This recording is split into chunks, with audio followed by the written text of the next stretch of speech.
Unang-una po, nagpapasalamat ang Catholic Bishops' Conference of the Philippines sa ngalan ni Cardinal Ambo David, ang ating presidente, at ni Bishop Milo Vergara, ang Vice President.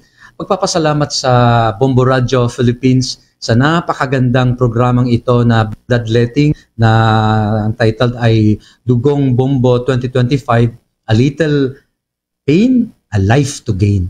At sabi po nga ni Cardinal Ambo na ating presidente ay ito ay napakagandang pagkakataon na maimbitahan natin ang ating mga kababayan sapagkat ito ay isang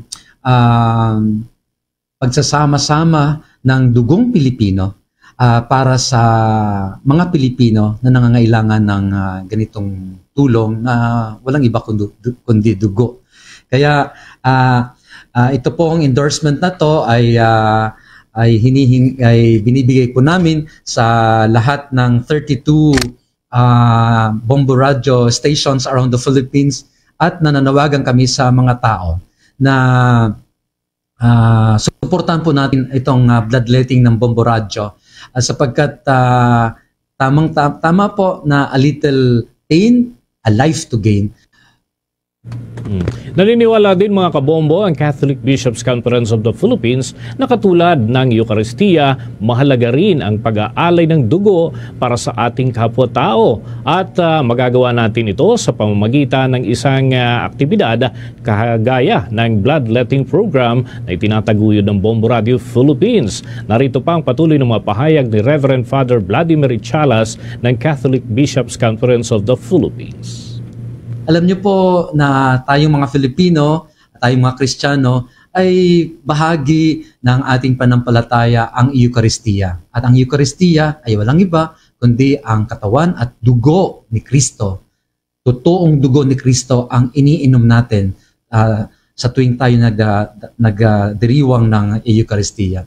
Kaya bakit natin ito ginagawa? Sapagkat kung umiinom tayo ng dugo ni Kristo ay hindi po ba nararapat lang na tayo rin ay mag-alay, mag-share ng ating sariling dugo sa ating mga kababayan na nangangailangan nito?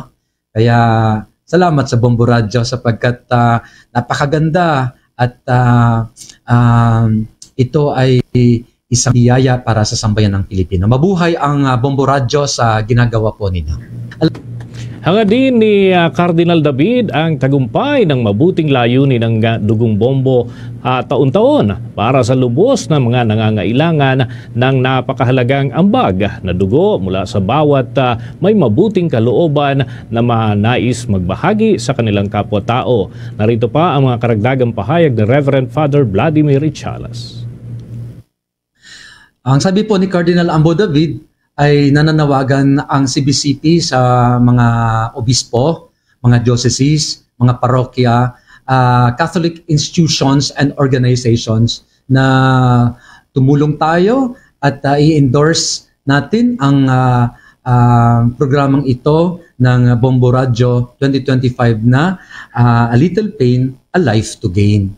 Sapagkat sama-sama tayong bubuhos, mag-share ng ating dugo para sa pangailangan ng sambayan ng Pilipinas.